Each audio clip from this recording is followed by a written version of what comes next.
自分は日付変更線はまたがないようにしているので、全日空のファーストクラス羽田発で現在日付変更線をまたぐ心配のないフライトというのはありません。招待してもらわないと入れませんという状況です。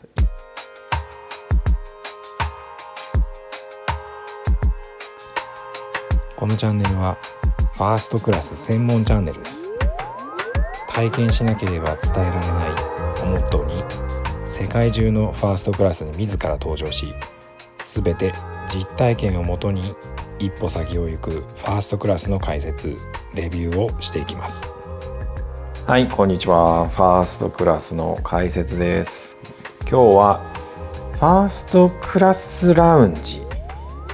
の解説をちょっとしたいと思います。ファーストクラスに登場するときにもちろんラウンジに入ることはできるんですけれども、特にスターアライアンスのメンバーのファーストクラスに登場する際、スターアライアンスはちょっと複雑なルールを適用していて、同じファーストクラスで入ることができるファーストクラスラウンジ、入ることができないファーストクラスラウンジ、こういったものが決められています。スターアライアンスの規約というか、そういったところに書いてあるんですけれども、それが英語で書いてあって日本語訳っていうのは公式には出てなくっていうところなので、なかなか日本においては浸透してないんじゃないかなっていう、そんな印象です。そんな状況なので、ファーストクラスいざ登場するってなった時に、なんか思ってたのと違うとか、そういうことがもしかしたらあるかもしれません。なので規約をしっかり読んで理解するっていうことは結構大事なんじゃないかなと思ってます。今2026年7月ですけれども、今現在のスターアライアンスのラウンジアクセスに関する規約ですね、国際線国内線で分かれてたりとかしたりするので、そのあたりをですねちょっと解説したいと思います。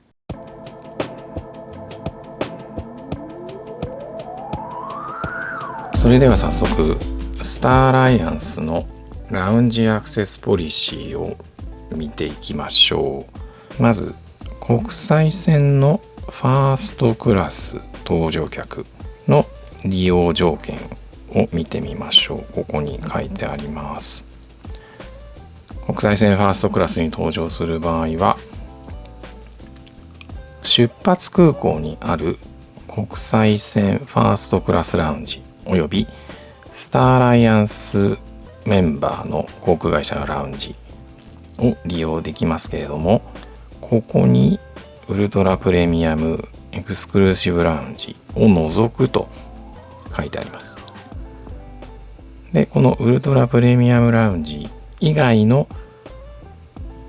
ラウンジを利用できるということになります。入室できる条件としてはここに書いてありますけれども、スターアライアンスメンバーの国際線ファーストクラスの搭乗券を提示する必要があります。それから搭乗便が利用当日もしくは翌朝の5時までに出発するフライトであること、それからラウンジにスターアライアンスのロゴがあることというふうに書いてあります。ウルトラプレミアムラウンジ、どのようなものがあるかちょっと別のシートにまとめてみました。フランクフルトミュンヘンにあるルフトハンザドイツ航空の本サークルラウンジファーストクラスラウンジ、こちらですね。フランクフルトはターミナルが別になっています。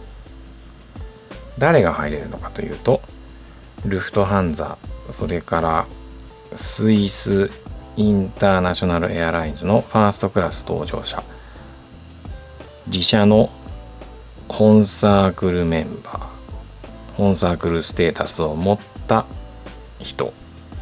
であれば入れるということになります。それから同じくスイスの本サークルラウンジ、これはチューリヒとジュネーブにあります。同じようにオーストリア航空のウィーンの空港にも本サークルファーストクラスラウンジがあります。オーストリア航空に関してはファーストクラスの設定がないので、入れるのはマイルズ&モアの本サークルのステータスを持っている人だけということになります。乗り継ぎとかでファーストクラスを使う場合はここも入れますけれどもというところになりますね。あとはラウンジの中に列挙されているんですけれども、一応タイ国際航空のオーキッドスパ、こちらもあります。ただ2026年7月現在 TG ファーストクラスビジネススイートになります。しかも休止中。今は通常のビジネスクラスラウンジの1スペースをファーストクラス搭乗者向けという形で割り当てているだけでスパの利用はできません。ですが一応こちらもウルトラプレミアムラウンジという位置づけになっています。それからシンガポール航空のプライベートルームですね。こちらも自社のファーストクラス搭乗者でないと入ることができません。最後に2026年4月に変わりましたユナイテッド航空のポラリスラウンジです。こちらもアメリカの6つの空港にありますけれども、ポラリスの運賃、それから指定5社、別で解説しますけれども、指定された5社の対象クラスの人でないと入れませんというようなものがウルトラプレミアムラウンジの一覧になっています。これは不定期に変わるリストになります。そのためいつこのリストの中に他の航空会社が入ってもおかしくないという状態になっています。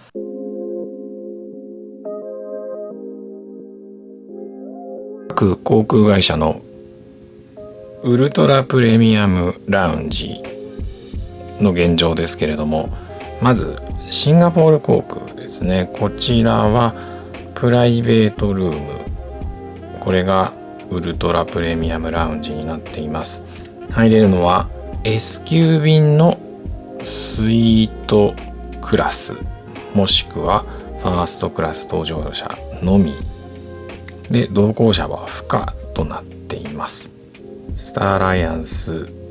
他社便のファーストクラス搭乗客も不可となっています。こちらは自社の最高ステータスであるソリティア PBS クラブのメンバーであっても入れないというかなり厳しい利用条件のあるラウンジになっています。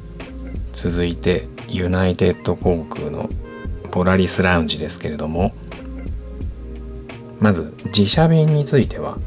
ポラリスの名称がついている当日搭乗券が必要になります。長距離国際線プラス一部国内線で利用可能。ポラリス運賃の中でもベースは対象外になっています。特典航空券でも入れます。ステータスは関係ありません。自社の上位ステータスを持ってエコノミークラスとかそういったもので入ろうとしても入ることができないということになります。ラウンジですけれども、現在6つポラリスラウンジがあります。シカゴ、ヒューストン、ロサンゼルス、ニューアーク、サンフランシスコ、ワシントン DC になります。このポラリスラウンジはスターアライアンスの提携他社でも利用することができます。ただ利用できる航空会社が決まっていて、全日空、ルフトハンザ、スイスのファーストクラス搭乗客、全日空、ニュージーランド航空、イタエアウェイズのビジネスクラス搭乗客、ルフトハンザ、スイス、オーストリア航空、ブリュッセル航空のビジネスクラスベーシックフレックス運賃の搭乗客が対象になっています。スターアライアンスの他の航空会社、シンガポール航空であったりエジプト航空であったりといったところはポラリスラウンジの入室対象外になります。上から3つのファーストクラス、ビジネスクラス搭乗客の対象5社のみポラリスラウンジを利用することができるということになります。こちらもだいぶ絞りがかけられるようになりました。次はルフトハンザグループのラウンジです。ルフトハンザグループのフランクフルト、ミュンヘン、チューリッヒ、ジュネーブ、ウィーンのラウンジですけれども、こちらの本サークルラウンジ、ファーストクラスラウンジというものがあります。こちらは自社のファーストクラス搭乗客、もしくはマイルズ&モアの本サークルのステータスを持っている人が入ることができます。本サークルステータスがあればエコノミークラスでも入れるということになります。スターアライアンスの他社便を利用する場合、ファーストクラスであってもこれらの空港のルフトハンザ、スイスなどのファーストクラスラウンジは使えないということになります。それでは本サークルメンバー以外に使える道はないのかというところですけれども、結論としてないという状況になります。地道にフライトを重ねて本サークルステータスを獲得するしかないということになります。イタエアウェイズがルフトハンザグループに入りましたけれども、これも結局マイルズ&モアに統合されることになるので、前のイタエアウェイズのマイレージプログラムの最上級会員であっても入れませんということになります。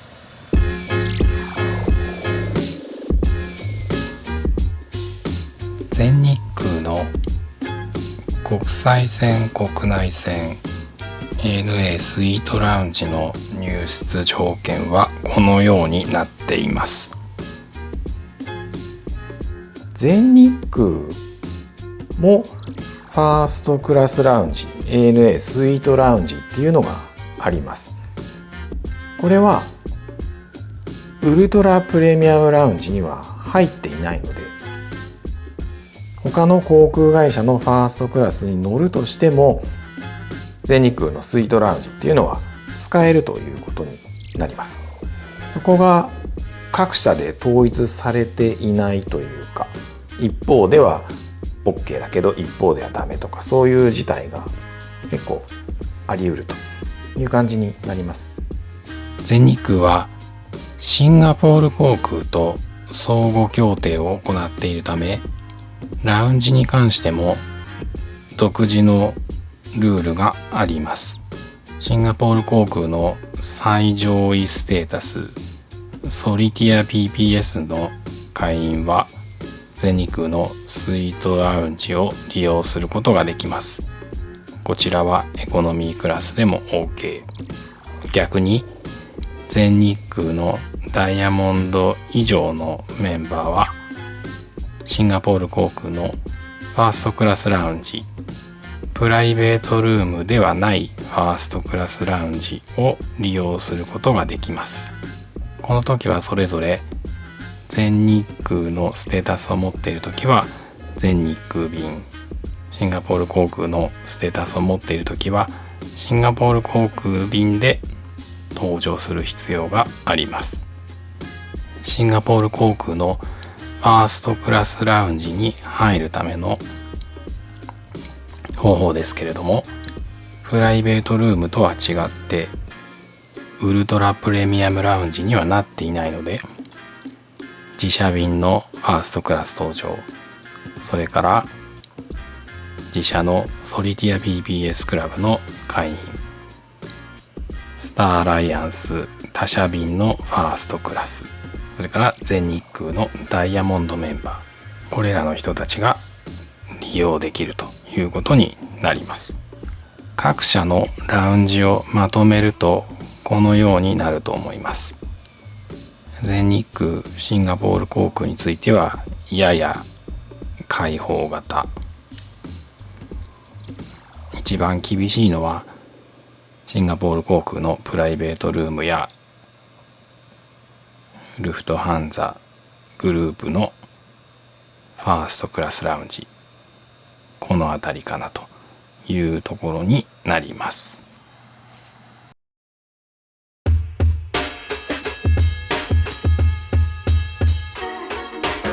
国内線搭乗の際のファーストクラスラウンジの扱いについて解説します。ここに書いてあるように、国内線ファーストクラス、一部の加盟航空会社、こちらですね。これはファーストクラスを利用する場合に出発空港でのラウンジ提供をしています。一部の航空会社です。アメリカ国内のユナイテッド航空ファーストクラス、国内線ファーストクラスの搭乗客には制限があり、ユナイテッドクラブラウンジは利用できません。国内線の方も最近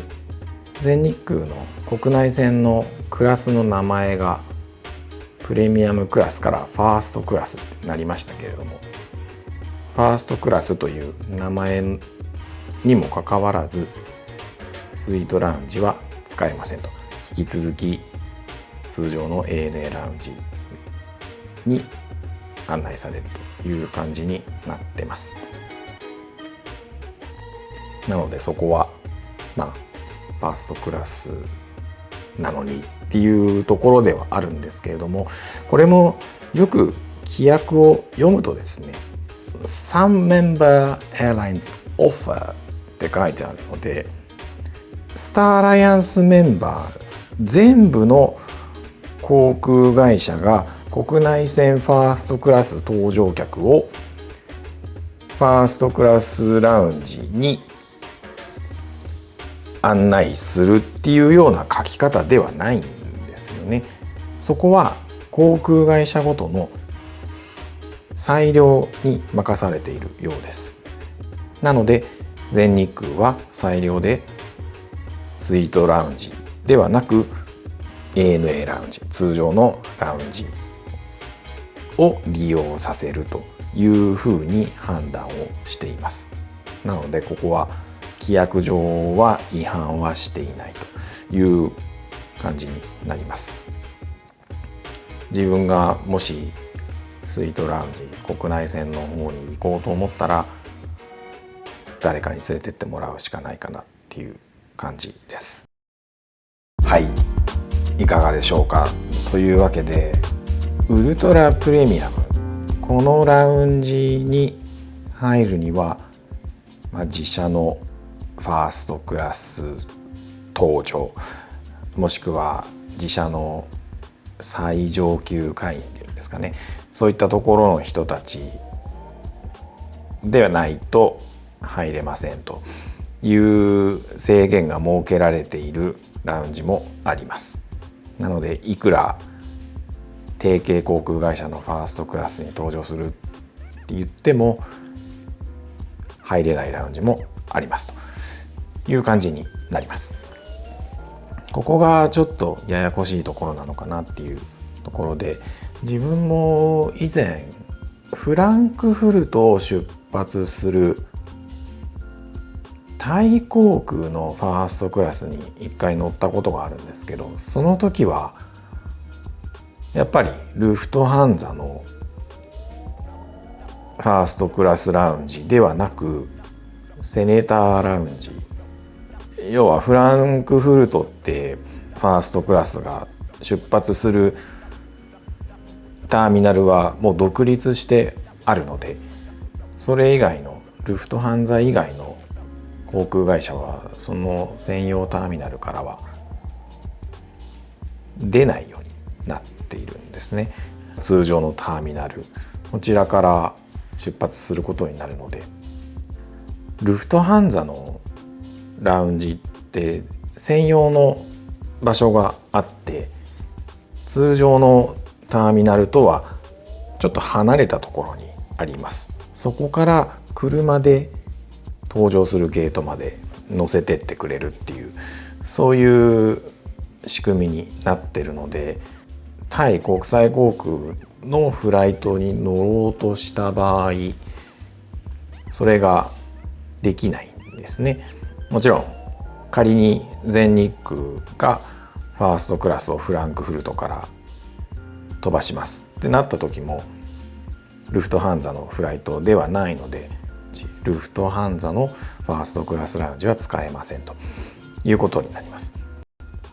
全日空のスイートラウンジって羽田空港のターミナル2にもありますよね。あそこも理論上は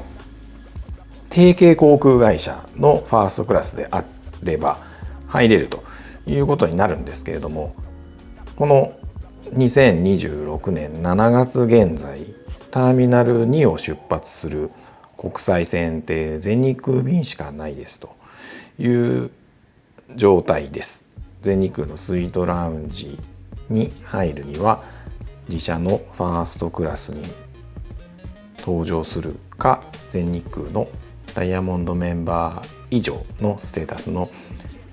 フライト、もしくは誰かに連れてってもらうとか、そういうふうにするしかないかなという状況です。1回だけ師匠に連れてってもらってターミナル2のスイートラウンジは体験しましたけれども、バーはなんか素敵でしたね。あれは良かったと思います。自分はもちろん全日空の修行とかはしていないので、誰かに連れてってもらわざるを得ないところになります。国内線でいうと那覇のスイートラウンジ以外は誰かに連れてってもらって入ったことがあるので、それはそれでいいかなと。今後タイミングよく誰かが連れてってくれるようなことがあれば、那覇のスイートラウンジもちょっとお邪魔したいなっていう、大きなルールと各社の裁量に任されてるっていうところがある感じです。ワンワールドもエメラルド、サファイア、ルビーってあって、エメラルドメンバーは提携他社のファーストクラスラウンジも入れますっていうのはありますけれども、それもだんだんルールをスターアライアンスに寄せてくる、要は自社の最上級会員とかファーストクラス、自社のファーストクラスに乗る人じゃないとファーストクラスラウンジ使わせませんとか、そういうふうに今後なってくるかもしれないですね。エメラルドだったらファーストクラスラウンジに入れるからどのエメラルドステータスでもいいっていうような時代がもしかしたら終わってしまうかもしれない。どんどん厳しくなっているという感じになると思います。特別感が出るっていう意味ではそういったルールっていうのはいいのかもしれないですけれども、一方でエメラルドで享受できてた特典がなくなるっていうのは、エメラルドステータスを維持する理由っていうのがちょっと減るっていうようなことにもなるので、そうするとエメラルド修行をする人っていうのももしかしたら少なくなってくるのかもしれないですけれどもね、そこはまだ分かりません。現にキャセイパシフィック航空なんかは自社のファーストクラス搭乗客もしくは自社のダイヤモンドメンバーじゃないと入れないっていうようなエリアをやっぱりラウンジに設けたりしています。なのでこういった動きがどんどん出てくるんじゃないかなと思っています。現状はほぼ全てのラウンジ、ファーストクラスラウンジで提携航空会社のエメラルドステータスであれば入れるっていうような感じにはなるので、そこはなるべく変えてほしくないなっていう思いはありますけれども、スターアライアンスがどんどん変えてきているので、ワンワールドも追随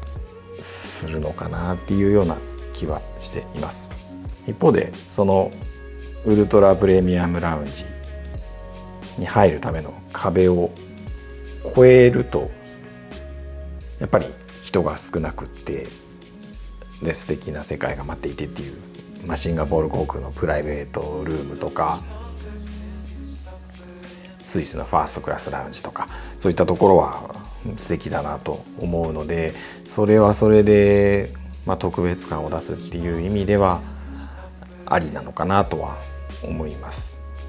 できるだけそういったところを日常的にというか恒常的に使えるように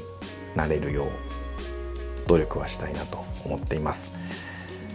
はい、というわけで今回の解説は以上にしたいと思います。ぜひウルトラプレミアムラウンジとか入室するのが限られたラウンジに入った時の体験あればぜひコメント欄に書いていただければと思います。それではまたどこかのファーストクラスでお会いしましょう。